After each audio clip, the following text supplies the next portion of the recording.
Yep. If you director, she knows what to do. Good evening. Good evening. Evening. Wow, that was nice. Very nice. Welcome to the March 7, 2022 regular school board meeting of the Marshalltown Community School District. Welcome to those of you here in attendance with us this evening. Welcome to those of you tuning in via the live stream or joining us virtually. Couple of things before we get going. There's a pink sheet on the speakers table if there's anybody here who wants to sign up for public comment. Please keep in mind if you do sign up for public comment that you will be limited to 5 minutes to speak. State law prohibits discussing specific employees of the district or their job performance. Please also keep in mind that per district policy, the board will not be permitted to respond to any comments that you do have. With that said, let's introduce the board members here at the table with me tonight. To my right, Zach Wall, Bonnie Lowry, Jan McGinnis. To my left, Sarah Faltis, Leah Stanley. Here at the center table, Paulette Newbold, the board secretary. I am Sean Heitman. Our student school board members this evening, Phoebe Hermanson and Aaron Seeberger. And joining us virtually from an undisclosed location, Dr. Theron Schutte, the superintendent of schools. Would you all AKA my office. Yeah. Well, now it's disclosed. So, would you all please join me in reading the mission statement of the Marshalltown School District? We develop learners who have the knowledge, skills, and positive mindset to successfully pursue a meaningful future through personalized learning experiences. And would you please stand and join me in the pledge?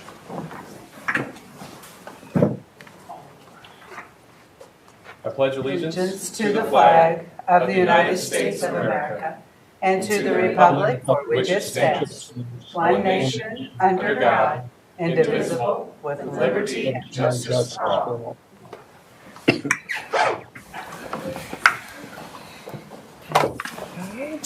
Are there any changes to the agenda? Yes, we have two amendments to the agenda. One is we've added a certificate of substantial completion for the Marshalltown High School air conditioning project. And then Dr. Ryan, I believe, has the other.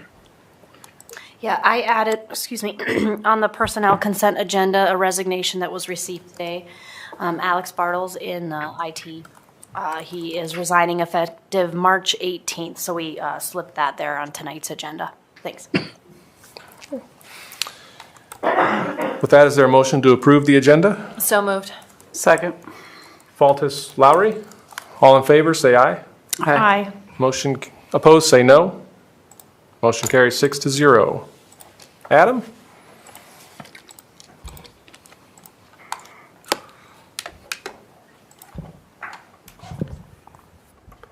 Good evening. Tonight for recognition, we have members of the MHS Boys Bowling Team. They had another stellar season. This is a string of excellent performances from them. So they finished second overall at the state level. I believe they won state last year, and they had, I think, another runners-up finish the year before. So this is a very good team and a very good program. So we wanted to make sure they were recognized. You guys can come on up. We have MHS Activities Director Ryan Isgrig is here as well, and so is Coach DJ Wilder.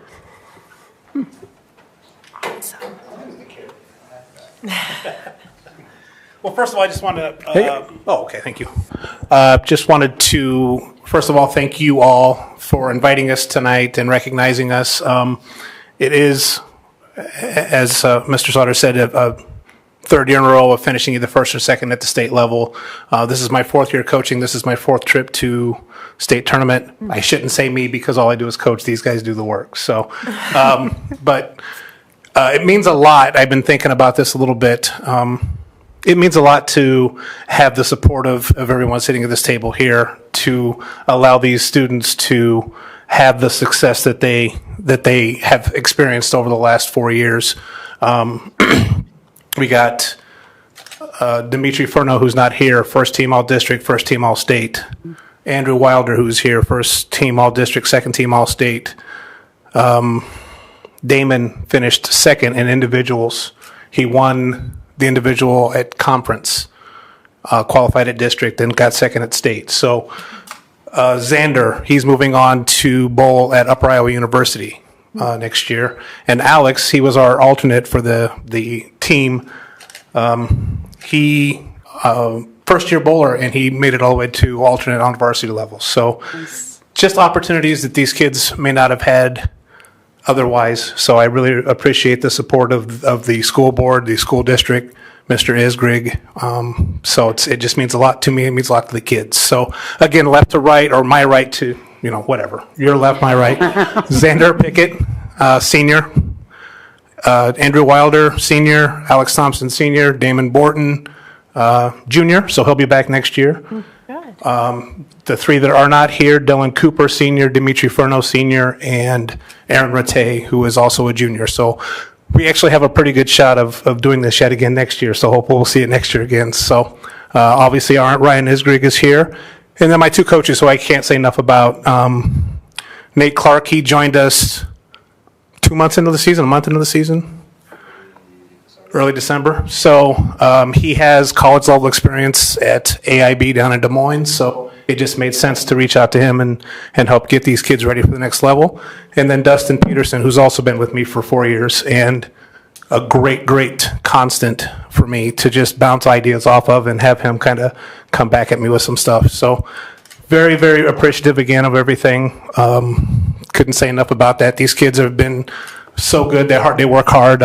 For many of you that don't know, these guys get up at 6 o'clock 3 days a week and practice, because that's our practice schedule. We can't get into the bowling alley sometimes in afternoons. So November, December, January, when it's negative 20 outside, and we're praying that you guys call it off because it's too cold. They're getting up and going to practice. So hard work, dedication pays off. Third piece of hardware in a row for us, and hopefully more to come. So thanks again. I appreciate it. Congratulations. Yeah, congratulations, guys.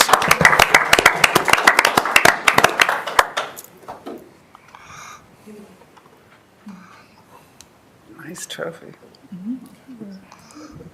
Very nice.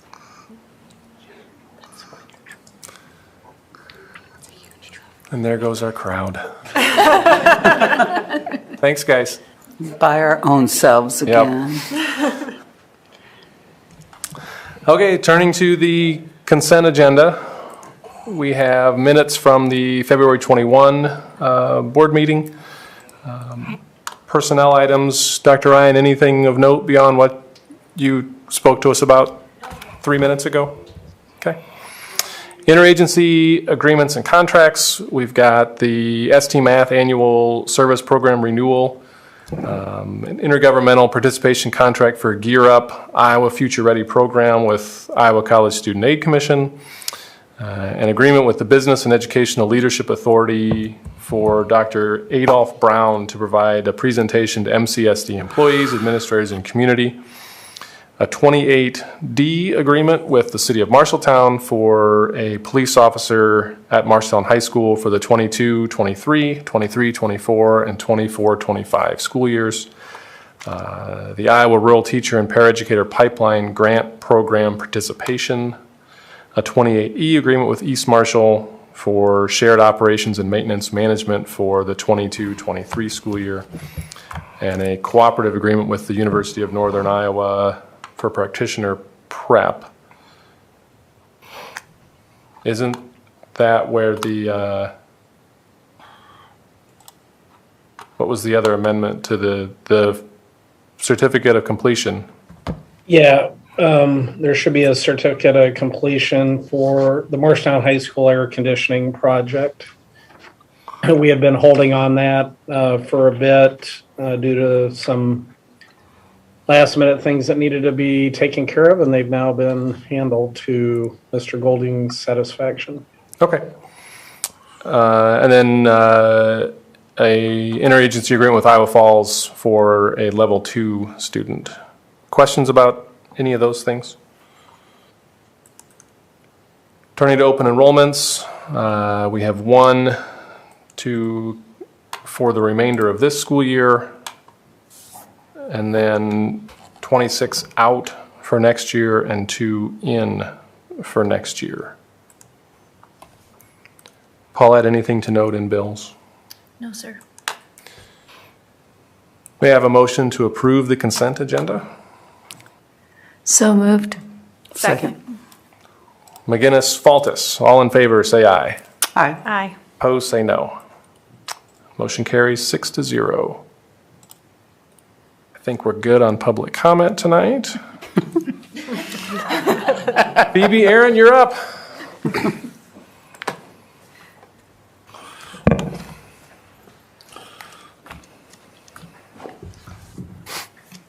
All right.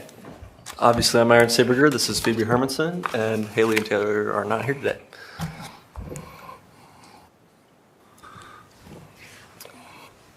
All right. First, 2 Saturdays ago, we had the individual state. It was the district competition to get to state, and it was held at MHS. And we had 7 people make it in that, as you can see up here, for different things. They work with Frowine, and I know they pick what they kind of want to do for this competition, and then they perform it for the judges at the district competition, and these 7 people made it to state. Okay, so I believe last meeting was the night that we played Waterloo East, and we ended up beating them in sub-state quarterfinals 69-65, and then we moved on to play Cedar Falls, and they were number 4 ranked. And unfortunately, we did lose 56-42, but we are super proud of those boys for all the hard work they put in, and no shame losing to number 4. So, and then there's our student section and everyone that traveled to go watch that game, and the theme was Pajama Day, as you can see. And then obviously I can't do better than the presentation that you just got from the bowling team. But those are all the highlights, I guess, on the left. And then there's the picture with them with their trophy and their banner.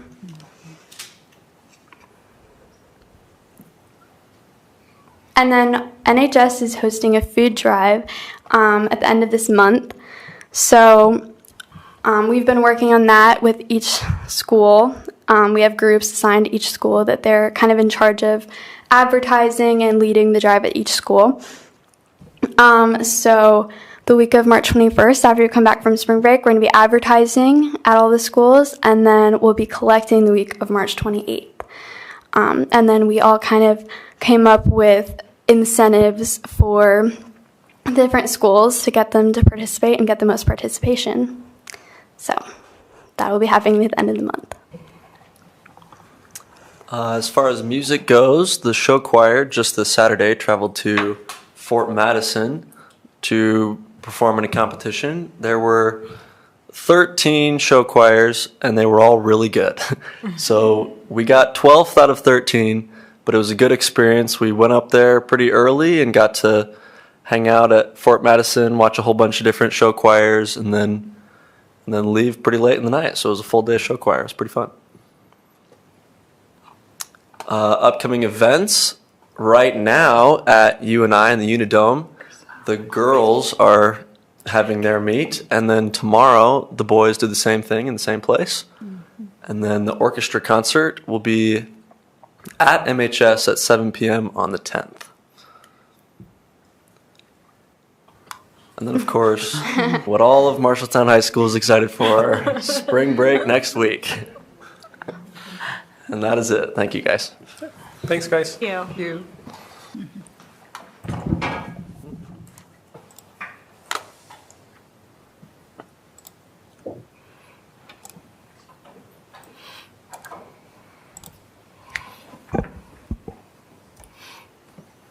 Dr. Schutte? Thank you. As all of you probably recall, back in January of this year when Governor Reynolds gave her State of the Union address or condition of the state address, one of the things that she had announced was her intention to provide all in-person, full-time in-person classroom teachers pre-K-12 with a $1,000 bonus, retention bonus for finishing out their contractual obligations for this school year, 2021, 2022. In the last few weeks, we have participated in a couple different webinars to provide clarity around how this program of the governor's will work as we looked more clearly at the number of people who would be positively impacted by the retention payment. It came out to approximately 325 of our 751 total employees. With the condition of pre-K-12 in-person and full-time classroom teachers, many full-time employments who are under teacher contract were not included in the governor's payment. Some examples would be our school counselors, our teacher librarians, our full release teacher leaders, our special ed behavioral strategists that serve the district, our virtual teachers for one of the first fully accredited virtual academies in the state, our district coordinators, supervisors, directors, administrators, and not to mention all of our hourly employees would not have been, or not an intended audience for those payments from the governor. I think most of us would contend that it takes all of us in order to put forward a high quality educational experience for our young people, and never more so than what it has taken over the course of the last 2 years as we've navigated and ridden the roller coaster that the pandemic and the rules, regulations, and protocols that have been placed upon us have provided to try to navigate it. Tonight I come before you to recommend that the Marshalltown Community School District Board of Education approve the use of our ESSER funds to ensure that all eligible Marshalltown Community School District full-time employees receive a $1,000 bonus using similar criteria as the governor's plan. So we are very thankful for the infusion of the funds that the governor has provided. And we're fortunate that by having taken a measured approach in our usage of the various ESSER funds that have been made available to us by the federal and state government, that we're in a position where we can comfortably make sure that all of our full-time employees are treated equally and with equal respect in regards to the effort that it's taken, both physical and mental, to serve our students, our parents, and our community. Part-time employees would receive a prorated bonus based on their assigned hours per day, eligible part-time employees. And in all cases, this is assuming, as the governor's retention payment assumes, that these people will be fulfilling their contract and their agreements for through the conclusion of the 2021-2022 school year.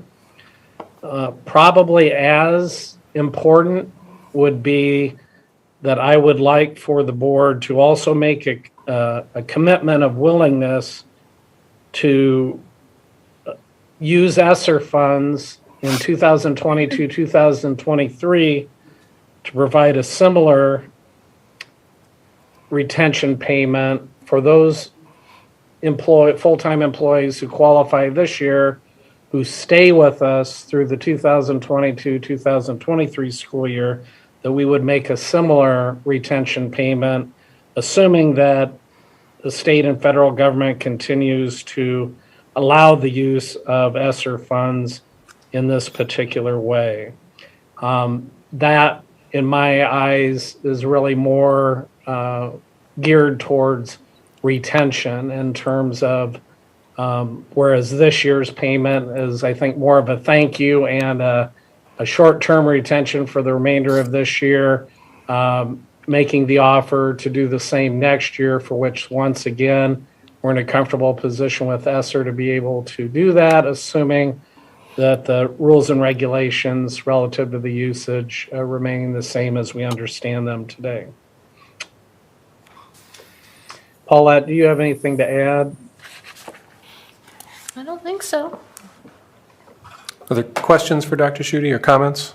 I guess a comment I would have, I really like this. We're sending a message to our staff that has been dedicated, filled other roles throughout the community, throughout this last year. And I couldn't think of a better time to do this. I came here, stopped to fill up my vehicle. Prices are high, right? A lot of these people are hourly employees, and this is going to be a big boost to our staff. And I hope that we can retain them, and I hope this will help out for next year.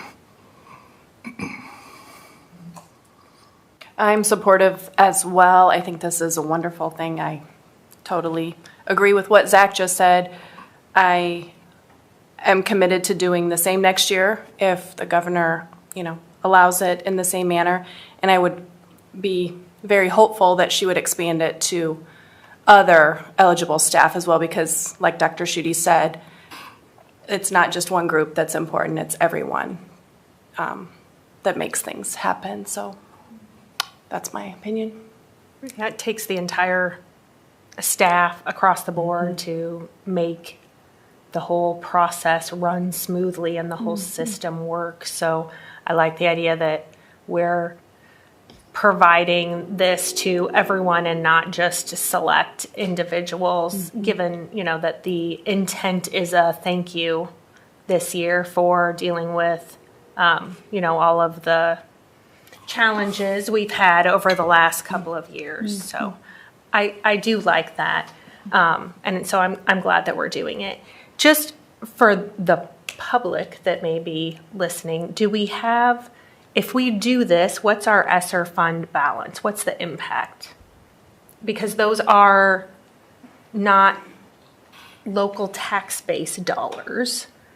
Those are from a different fund. It's federal funding, yes. And so the state of Iowa is using their ESSER funds to pay for those that are eligible under the governor's plan.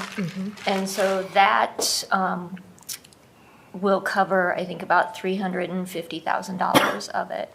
And then our portion that we'll use our own ESSER funds for those that aren't eligible for the governor's plan, will cost about $375,000. And then that leaves us with?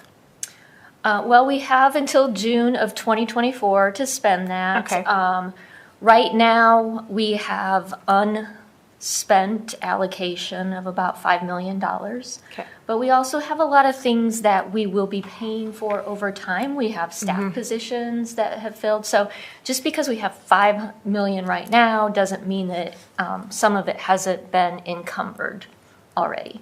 Yep. Thank you. Other questions or comments? I would suggest doing this as two separate motions. One to approve it for this year, and one to, I'm not sure how to do the second one. So for the second one, would we be stating that we would supplement anything that the governor, if the governor did this again next year, we would again just supplement, correct?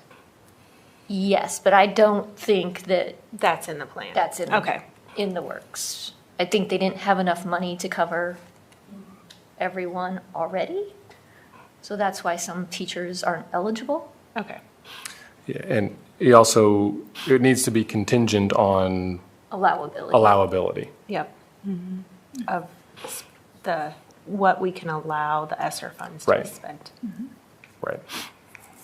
So let's do the first part of this, if everybody, any other questions or comments about this? Okay.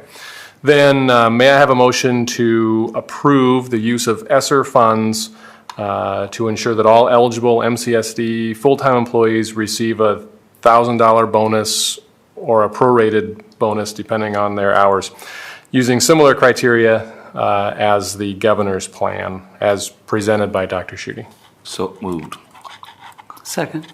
Wall, Lowry, all in favor, say aye. Aye. Opposed, say no. That motion carries 6-0. Okay. Then on the second portion of this, is there any additional discussion or conversation on the second portion of this? Is the second portion dependent on the governor choosing to do this, or are we looking at possibly just doing this as a district next year? We would do it as a district if the governor does not provide similar, so it would cost $775,000 or whatever the combination of the two is, assuming we have comparable numbers next year of employees. So we're hopeful, although hope is not a good strategy, that the governor will do something similar next year, but we're not optimistic that she or the legislature intends to. So we're going to plan for the worst case scenario, which is best case scenario for our employees, that we would use ESSER funds to fund the full amount if that's what is necessary.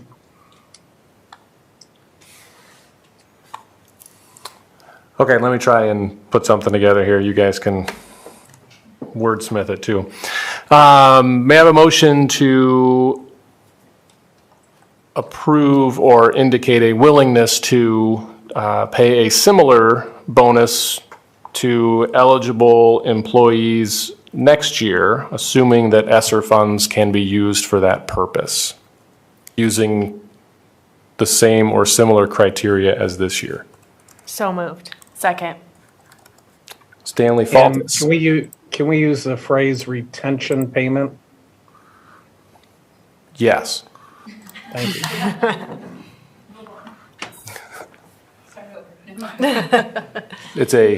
That was what I said, right? Yes. A retention payment, not a bonus? Correct. Or is there somebody want to amend the motion? To I make amend that the- clear? I am in the motion that the payment next year be used as a retention incentive for our staff who meet the criteria that we're currently using to pay individuals this year who qualify for the retention bonus. Payment. For the retention payment? Throws it a bone. Yeah, retention payment, excuse me. Yes, That's good. Thanks, Bonnie. you're welcome. Is there a second? I'll Seconded. second. All right. Lowry, Stanley, all in favor, say aye. Aye. Opposed, say no. That motion carries 6-0. Thank you.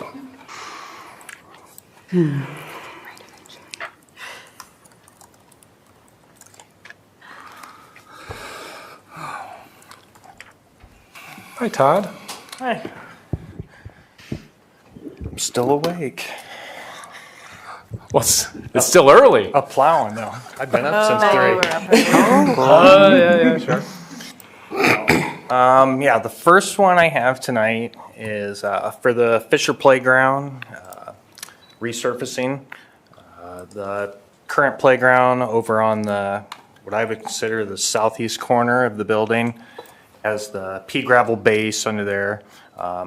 Last few years, we've been trying to upgrade all of them to either like the play surf matting or this poured rubber surfacing.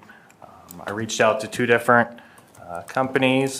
Bullen Recreational was the low bidder for this project at the $45,256. What that would do is they'll install, actually the B&G crew will remove the pea gravel that's currently there. Their contractors will come in, grade the base the rest of the way, install a curb along the grass edges in order to help protect the new rubberized from mowers, and then rubberize the whole internal surface of that. Like I said, that would be funded through Pearl dollars. Would this be similar to what they did over here at Yes. Anson Yep, a couple of years exactly. ago. Same basic idea. Yep, exactly. What's the life expectancy of this type of material typically? Well, with building it, and then that's one reason why I really pushed having the curb. At first, they was just kind of looking at running it to the edge and having no protection there. So I figured with the curb, that was gonna save a lot of that from getting hit by mowers or anything else. Oh, probably 15 years or so. What would you say with all the schools, is there a lot of schools that have pea gravel? Or is this kind of the last of the project? There's, with us, a lot of them are cleaned up. So, Okay. we still do have parts of Anson that has the mulch underneath it. But the last few years, we've been trying to move towards the up-to-date play surfaces. Okay. Other questions for Todd? So this is like one of the last ones, this and then one more at Anson? I would have Anson. Okay. And then do you have the rest of them kind of on a update schedule if we've got a 15-year life expectancy? Or how are we planning to address those once we get to end of life of the use? Have to go through, probably by then, some of them, it'll be a whole playground, I'm sure, at that time. Okay. Some of the playground pieces, obviously, they've been rotating out over the years, but fingers crossed, when one gets aged enough that it's nearing its replacement, that we can plan and possibly get it even cheaper by doing it all in one shot, instead of having to try to work around previous equipment that's there. Would be my best opinion for it. There's already some of this already there at this school, correct? Yes. Okay. Yeah. Several of them have that thicker matting. This I prefer because you don't have to worry about it getting knocked out as easily. Okay. Yep.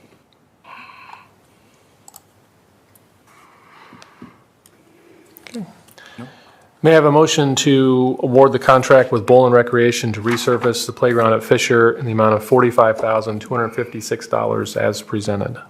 Move to approve. Second.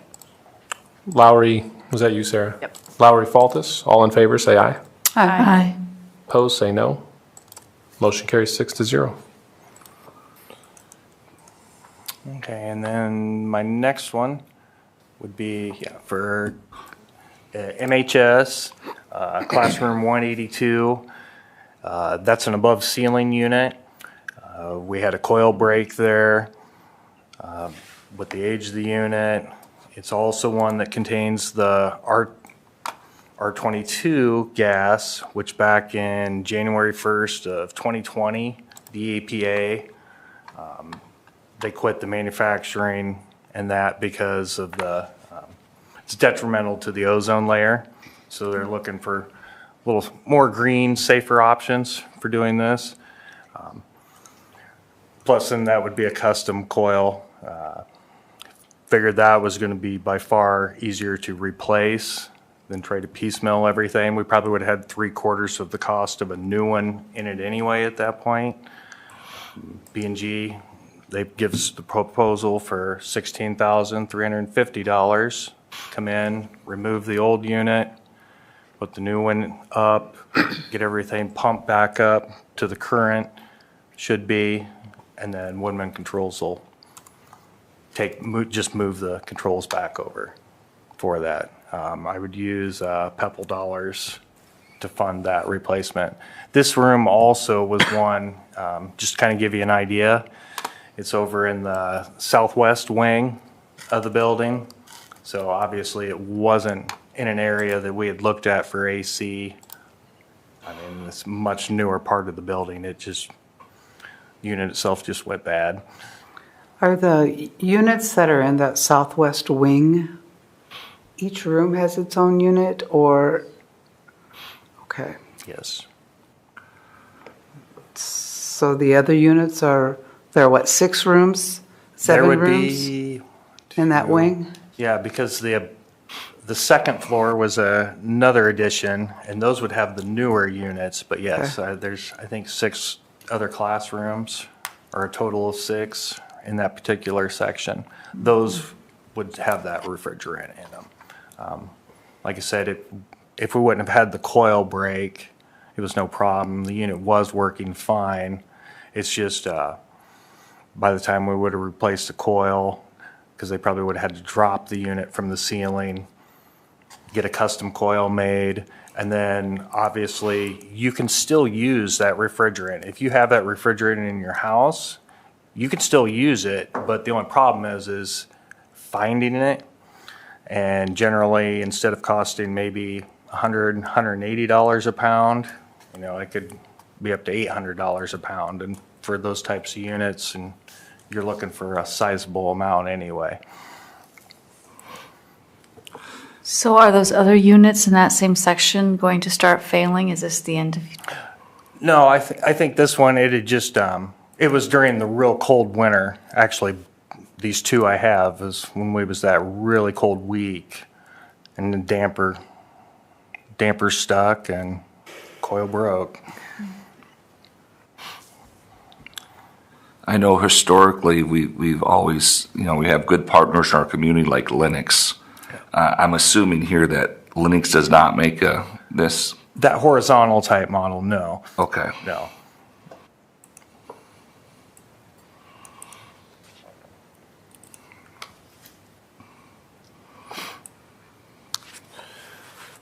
May I have a motion to approve the proposal from B&G HVAC in the amount of $16,350 to replace a horizontal unit ventilator in room 182 at MHS? So moved. Second. McGinnis, Faltis. All in favor, say aye. Aye. Aye. Opposed, say no. Motion carries 6-0. Okay, thank you. And the second one, MHS, is room 15, or otherwise known as their piers. It's kind of like an office space area, several small rooms. Hence, that one had 2 units in there. Same thing, that coil failed on us, broke. It was air conditioning. Like when we did the AC study, it had air conditioning in the space. It probably wasn't the greatest, but they did have air conditioning. When I went through it with B&G, we looked at this space because of the old setup they had. I think initially when the room was built and they had the air unit there, then they came in later and added some of the office spaces to kind of give them some more. So a lot of the duct work and everything probably wasn't helping situations the best. So when I talked to B&G, I said, let's rework the duct work. As you notice on this one, we would have a Lennox unit that we could get for the space and take care of both heating and cooling side, and should handle the space much more effectively than the previous unit that had failed. With it being failed, did you say it was from the weather related, or? What happens sometimes where you've got your fresh air dampers, a control had failed on it. So then when it was that 20 below, that was just coming right in across those coils, and you're always trying to circulate, but sometimes they still freeze up, and that's what happened. So is this, I should ask this on the last one too, Todd, is this work that will be done before it gets warm? Yes. Okay. Actually, when I talked to them, I said if I can't get it approved, I think they're going to try to look forward to getting in over spring break and at least getting a bunch of the duct, a bunch of the duct work done and some of that thrown in there. And then obviously once I have approval, they'll get the units on order. They should be able to get these much faster than some of the other stuff. Some of that's starting to be a little easier to get now than a year ago. Okay, good. Any other questions? If not, is there a motion to approve the proposal from B&G HVAC in the amount of $23,650 to remove 2 ventilation units that serve MHS room 15 as presented? So moved. Second. Stanley Lowry, all in favor, say aye. Aye. Opposed, say no. Motion carries 6-0. Thank you very much. Thanks, Todd. Get some sleep. Yeah.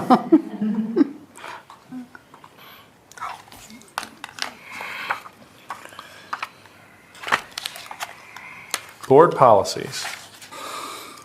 We had one policy that Zach reviewed last meeting, come back for first reading. 407.4R, discipline of licensed employees.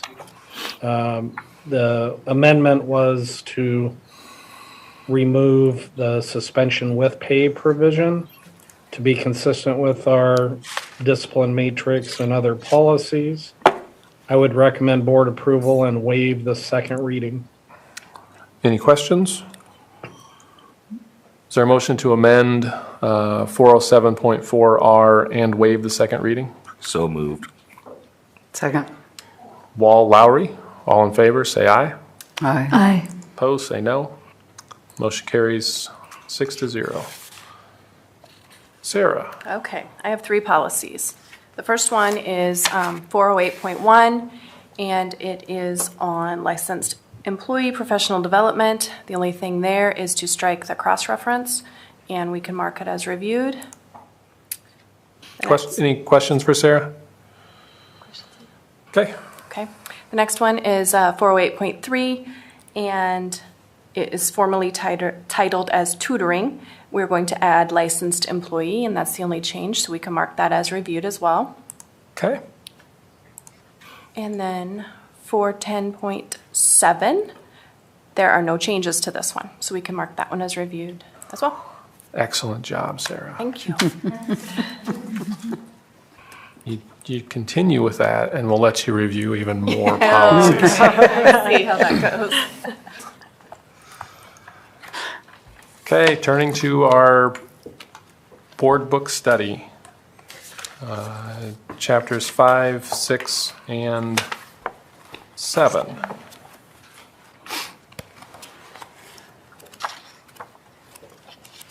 Who wants to lead off?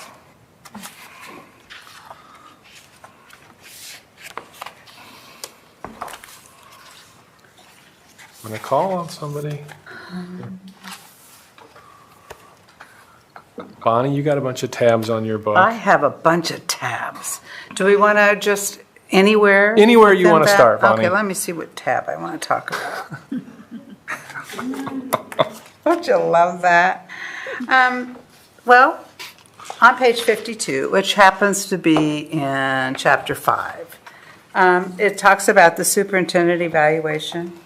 And just one of the comments that I wrote down was that, I think that I was on the very tail end of the superintendent evaluation last year. But my comment was, new board members need time to understand what is exactly in that evaluation tool. And I would hope that we would take some time to discuss those kinds of things so that we had a better idea about, gathering our thoughts to even enter into that process. And so I think it's a good thing, and it is something I just want to remind us of, that we might want to bring those topics forth before we really get into that evaluation process.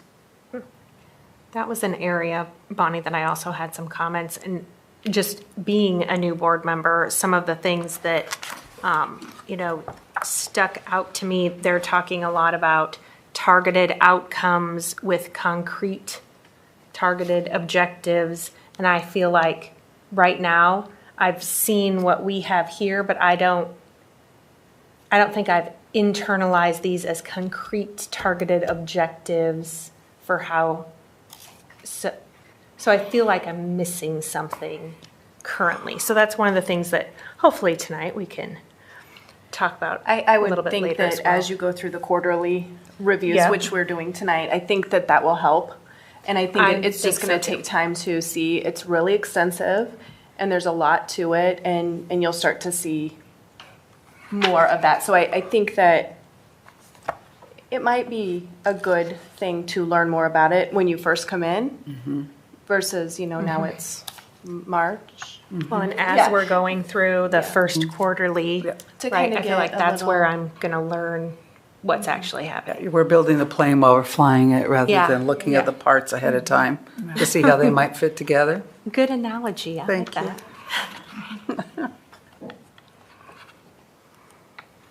And I actually highlighted the area on informal interaction because I felt as a new board member that that would have been really helpful. But I don't know when we do it because I know people are working and that type of thing. But he says, he brought up this example that board and staff members sit together at a five-person round tables. And this is like for a couple of hours before the quarterly board meeting. And we've never really done anything like that. And I don't know how you do that and get around open meetings laws, but it's supposed to be informal and a chance to talk. And it sounds like sometimes central office staff or teachers would be at some of these meetings. And so that's something I'd like for us to think about, but I don't exactly know how we would make it happen. But I think it might help with communication.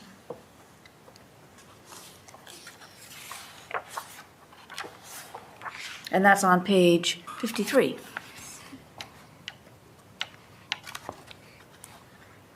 Thayer, did you have any thoughts you wanted to share? I would just, oops. Yeah, I would piggyback off of what Jan said. I think there's a lot of different ways to handle, I guess. I mean, the informal things are more like the social team building, getting to know one another types of things. We always have to be guarded against, having too many board members, so that it isn't a violation of open meetings law. And I have been a part of boards in the past that for periods of time got together in groups of 2 or 3 with the superintendent, on maybe it was a quarterly basis or something at a different location. Maybe it was a restaurant somewhere in the public. That can sometimes send messages to people to, if they see a certain collection of board members with the superintendent. So, obviously, if there was concerns relative to equity and in our board members having the same, information, I think we would definitely want to look at maybe some different ways that we can try to improve that. I'm not aware of that being the case. I think we try to be really transparent, either on an individual basis, with items of urgency, or on a collective basis with points of information for most. The thing that I found quite intriguing, and I've worked with 4 different school boards over my 37 years, of which I don't countless board members with, the changing of the guard, but none of the boards that I have ever worked with, the board that we have here is probably more engaged in the governing work through their commitment to the subcommittee process than any board that I've worked with in terms of hours vested and time committed, and being oftentimes involved on relatively ground level. I mean, at the end of the day, administration needs to make a recommendation for which hopefully the board is supportive of, but that only happens with major things through working collaboratively with board members and administrators and other stakeholders in order to get us to that point of recommendation and to get us to a point of a plan of moving things forward. But this idea of a governance committee, kind of a committee over the committees, is kind of a foreign concept to me, because I've just never, till I read about it here, experienced it or even spoken with anyone who operates in that type of fashion. So I think it'll be interesting for me to inquire more of my colleagues, particularly like within the UEN, to see, what kind of structures, if any, different than what we have exist, or if we take the opportunity in the future to, for example, go out to the National School Board Convention, there may be more information available and some examples that we could take a look at of school district organizations that operate in that capacity. On the one hand, I'm all about trying to make things as efficient and as effective as possible and as time sensitive as possible in terms of the amount of time we expect volunteer board members to commit to this role. But the most important thing is we want, at the end of the day, for board members to feel like they're being meaningfully engaged in the decisions that help guide the direction of our district. But I'm just not familiar with it, so it's been intriguing to me to read about that practice. Yeah, I will say of the 3 chapters, there's probably some recency bias, but chapter 7 was the one that I was the most interested in. Me too.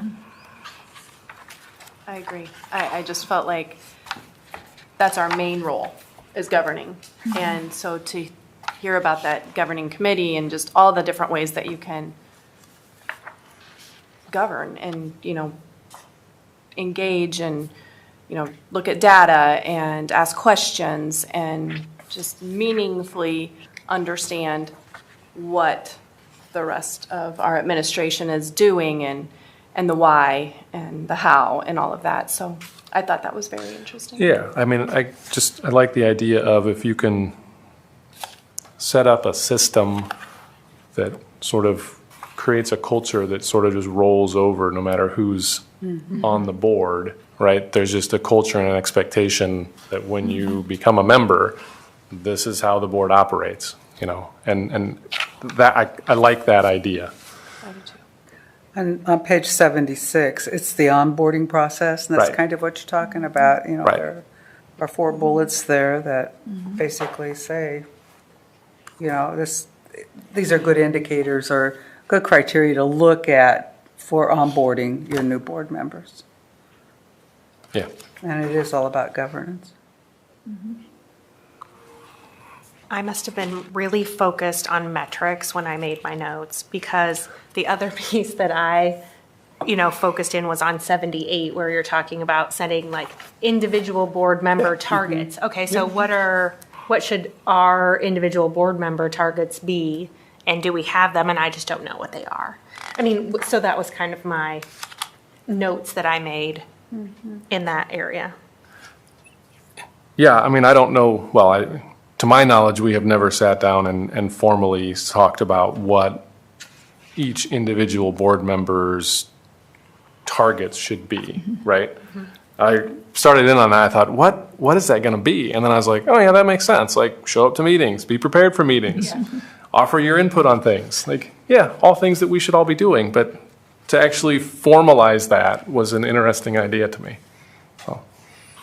And I found he once again talked about this idea of meeting, and the one, I'm on page 77, same chapter, where he talks about having an annual day-long governance work session involving all board members, the superintendent, senior administrators, for the purpose of fine-tuning the board's role, structure, and process, as maybe a way to make, as a procedure maybe, for setting these targets and standards and, a vehicle. Anyway. Yes, but I also found 7 went beyond highlighting. I have little stars and underlining notes. So.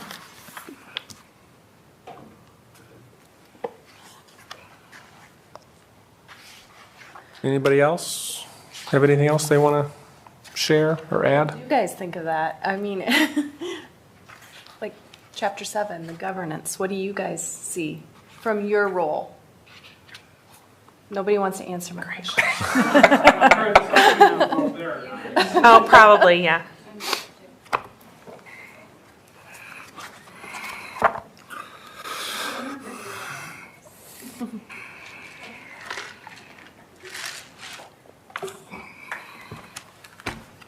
You want to You go first? Okay.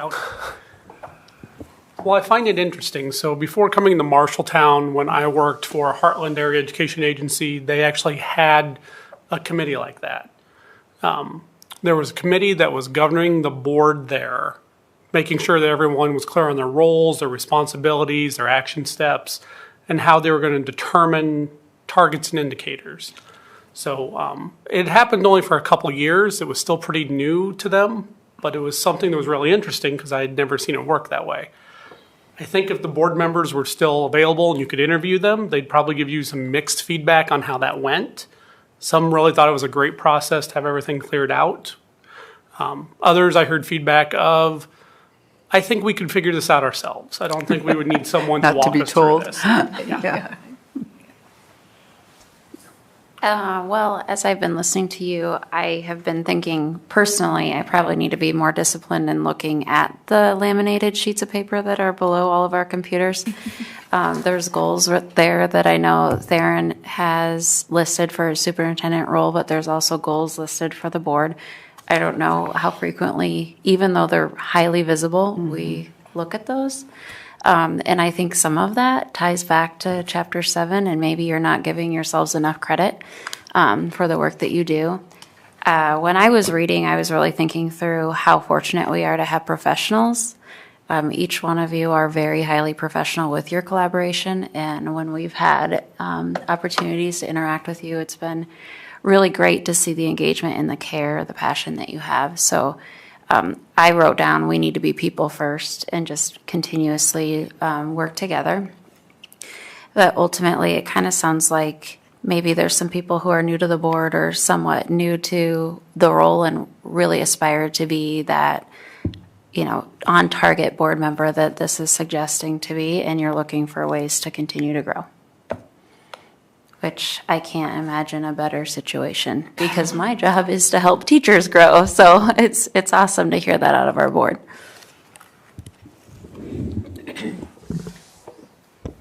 As I got stuck a little bit on the section about continuous development of the board members because I think, some of you having been in education, you understand the world a little bit more.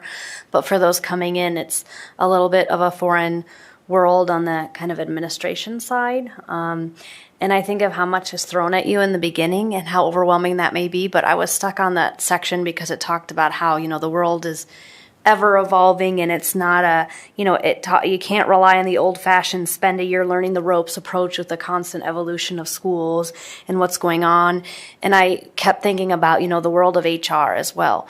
In your private worlds, HR likely and finance looks very different from K-12 HR or K-12 finance. And as much as I would love, to have you all for a few hours and talk to you about my role and our processes and what does it look like here at the district for our discipline or our onboarding or things like that, it's just not feasible. So it's overwhelming the amount of information you have to absorb so quickly, but just want to emphasize that nobody expects you to understand it all, and we're always here to help you. And we do appreciate when you all reach out with questions or things like that because it's a lot. And I think everybody here recognizes that, and we again appreciate your commitment and your civil service here on the board. So, I was having a conversation today, and this came up. And so, in our organization, we have a 90-day transition plan, right? So. But you're in your job 8 hours a day, at least, 5 days a week for your 90-day transition plan. And here, I have to, you mentioned that year-long training, right? That year transition to get on the board. Well, I'm thinking 90 days, but my 90 days is going to be closer to a year with the amount of time that you actually spend in these activities as part of a volunteer. Theron said we maybe are spending a little bit more time than some of the other boards. We have to understand that as well, that we're engaged and involved. But I'm struggling with having a little bit of patience and reminding myself I need to have a little bit of patience with myself in that transition period. For sure. Yeah. Sorry. Well, the other thing, there's so many unique times of the year with unique things that only happen during that time of the year. The budgeting process, for example, which essentially, happens between February to April when it has to be approved. The only time that you can really learn how that all works is during that time. With the exception of usually in the fall, we're looking at the end of the year, in terms of how the previous year ended up. So I do think that there's some merit in it taking a full year. The other thing which, to the point earlier is that the former board, basically was here for the first half of the year for my tenure, and now the new board is here for the second half of the year. So the former board was there for my first quarterly review, and now the new board will be here for my second. So it's totally understandable that there still is a lot to learn on in terms of how that process works, and we'll try to clear some of that up today. Right, and I mean, to that point, Leah and Zach in particular, you weren't even here when we met. You weren't part of the goal setting. Right. Right? But you're going to be part of the evaluation. So, yeah. Shauna, you were going to say something. Oh, I was just going to say that, you really do a divide and conquer technique really well. And we do that as well, right? Within our central office admin team, working together as a system and then coming back together and sharing at the end of the meeting. How did SIAC go? How did TQ go? The different equity, different committees that you're on.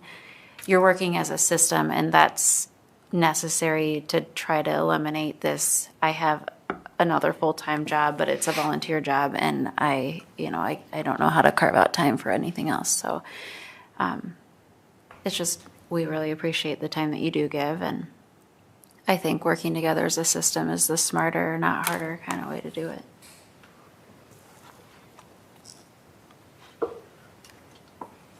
Anything else from anybody? Okay. Chapters 8 and 9. I don't know how many are left. Where will that? I think there are 11. Are there 11?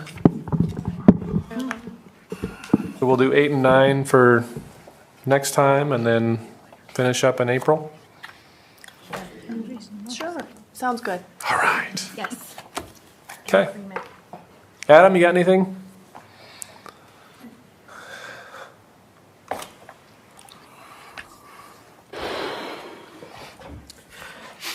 So Amy and I have been doing those, just meeting with different staff groups, different members of the staff regarding the website upgrade, and kind of moving forward on some of that work a little bit ahead of time for as well as doing the discovery step work right now. So I guess my update would be we are circling back to all those folks we've already met with here in the next several weeks, and we're just going to get an idea of where they are and what kind of support we can give them as far as what types of things they should be looking for and what types of things we we'll be transferring over versus what doesn't need transferred over. So the website's very much kind of front and center right now and trying to get that done in a high quality way. Okay. So. Thanks, Adam.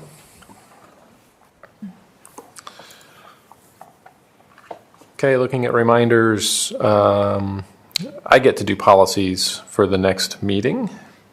Let's see, we've got a few committee meetings coming up. The Insurance Advisory Committee this week, ACER in a couple of weeks, and then SIAC in April, Teacher Quality in May, and the Equity Committee in May. Fisher is our next school report, and they're here in April. Committee reports, Finance Committee met on the 28th. We talked about the $1,000 retention payment for employees. Retention payment, right? Yes. We talked budgeting and the tax rate for next year. Zach, anything else that we? I think that covered a lot of the meeting, the budget.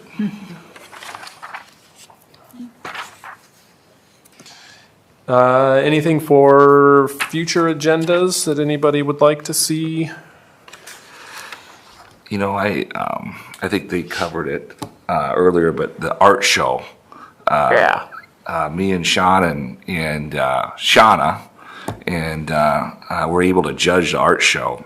And I tell you what, these kids, it's amazing the artwork they can do. I am very impressed. Very impressed. Yeah. And hopefully we can hear or see some of the board can see some of the pictures and some of the artists. So the stuff that you put a sticker on that won an award will be framed, and then that gets hung here at central office. So everybody will get a chance to see it here. What was wonderful is that Live on Stage had a concert on Friday night. You folks were in and judged Friday late afternoon, and then we had the community in that night. They took time to look at the artwork, which was wonderful. And then it was also up on the walk going into the Commons area. And so they saw what was down on the auditorium entry level, but then we have a lot of folks that use the steps of the elevator to use the upper section, so they got to see all that artwork up there too. So it's really nice when you have a community event there at the same time that you're displaying student work, because a lot of people were exposed to the work of our students from this district, so it was good.